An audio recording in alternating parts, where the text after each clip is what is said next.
एक विचित्र गांव में एक दयालु चरवाहा जोड़ा नंदा और यशोदा एक साधारण जीवन जीते थे।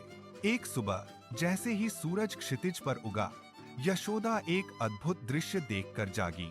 उसके बगल में एक खूबसूरत बच्चा लड़का शांति से सो रहा था। एक दिव्य उपहार, शिशु की त्वचा कोमल और गहरी थी, जिसमें घुंघराले बाल थे और उसके होंठों पर एक शांत मुस्कान थी। यशोदा को क्या पता था, यह कोई साधारण बच्चा नहीं, बल्कि स्वयं भगवान कृष्ण थे।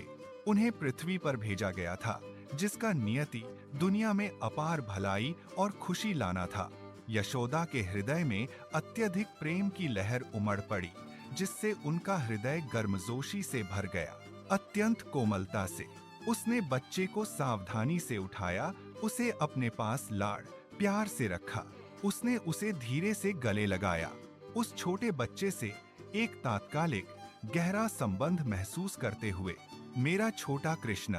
जल्द ही यह आनंदमय खबर गोकुल के पूरे गांव में जंगल की आग की तरह फैल गई। नंद, सम्मानित चरवाहे, को एक शिशु पुत्र का आशीर्वाद मिला था, जो उत्सव का कारण था। ऊपर कैलाश पर्वत के शांत बर्फ से ढके पहाड़ों में भगवान शिव गहन ध्यान में लीन थे। धीरे धीरे उसकी आंखें खुल गईं।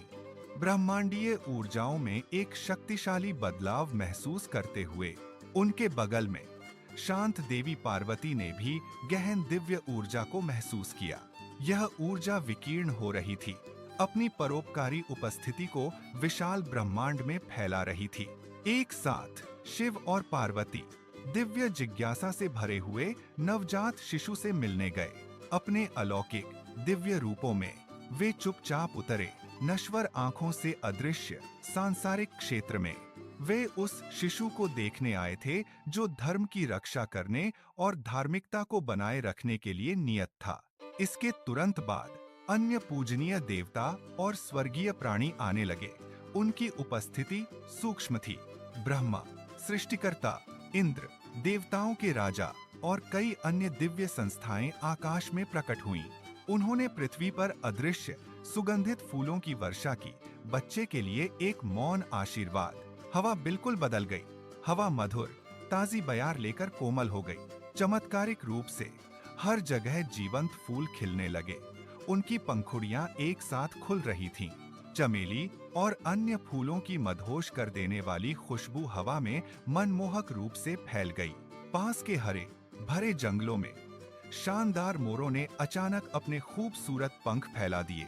रंगों के एक धमाके के साथ वे खुशी से नाचने लगे। उनकी पुकार पेड़ों के बीच गूंज रही थी। गोकुल की सीधी सादी गायों को भी अपने भीतर एक असामान्य, अकथनीय खुशी महसूस हुई। वे धीरे से रंभाए। उनकी धीमी आवाजें संतुष्टि की धुन थीं, क्योंकि वे शांतिपूर्वक इकट्ठा हुए थे। गायें खलिहानों के चारों ओर जमा हो गईं। उनकी आंखों में एक नई शांति और खुशी झलक रही थी। गोकुल का पूरा गांव अचानक जीवंत हो उठा, एक संक्रामक खुशी से धड़क रहा था। महिलाएं अपने बेहतरीन परिधानों में सजी हुई, मीठे पकवान और ताजे सुगंधित फूल लेकर आईं। ढोलों की लयबद्ध ध्वनि और घंटियों की मधुर झंकार से हवा का कोना कोना भर गया। छोटे बड़े सभी उस प्यारे बच्चे की एक झलक पाने के लिए उत्सुकता से आए।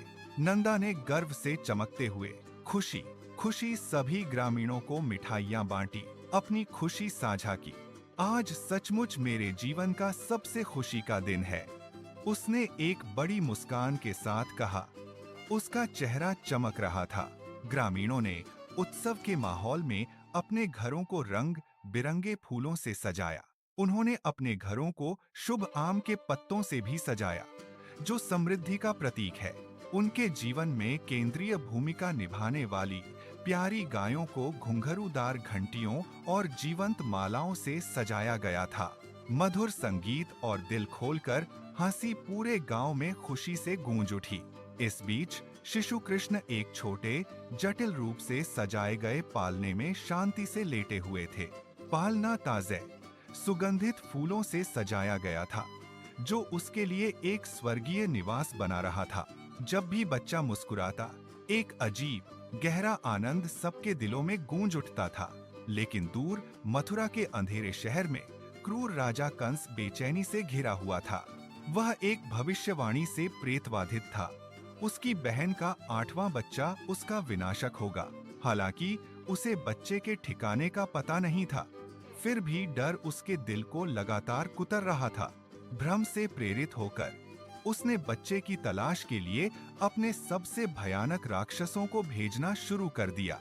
एक मनहूस दिन पूतना नाम की एक खतरनाक और दुर्भावनापूर्ण राक्षसी गोकुल में आ गई।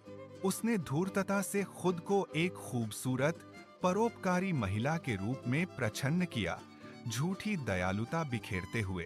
अपने धोखेबाज आकर्षण के साथ वह अनजाने गांव में प्रवेश कर गई। उसके इरादे छिपे हुए थे। गोकुल में हर कोई उसके भेष से मूर्ख बनकर उसे दयालु और सज्जन मानता था। वह धीरे धीरे चुपके से नंदा के घर में घुस गई। उसकी निगाहें पालने पर टिकी हुई थीं। वहां शिशु कृष्ण निर्दोष और असुरक्षित लेटे थे। आने वाले खतरे से अनजान पूतना ने अपनी आंखों में एक दुष्ट चमक के साथ बच्चे को उठाया, उसे नुकसान पहुंचाने के इरादे से। लेकिन कृष्ण कोई साधारण बालक नहीं थे। वे संपूर्ण विश्व के सर्वोच्च रक्षक थे। राक्षसी द्वारा हानि पहुंचाने के बजाय शिशु के भीतर एक दिव्य शक्ति का संचार हुआ। बाल कृष्ण ने अपनी अंतर्निहित दिव्य शक्ति से राक्षस को शीघ्रता और सहजता से पराजित कर दिया। जैसे जैसे वह बड़ा होता गया, वह घर में रेंगता रहा, हर नुक्कड़ और कोने की खोज करता रहा। उसे चंचल बछड़ों के साथ खेलना बहुत पसंद था। उनकी मासूम हरकतें उसे खुशी देती थीं। उनकी मधुर सुरीली हंसी अक्सर हवा में भर जाती थी, जिससे इसे सुनने वाले सभी को खुशी मिलती थी।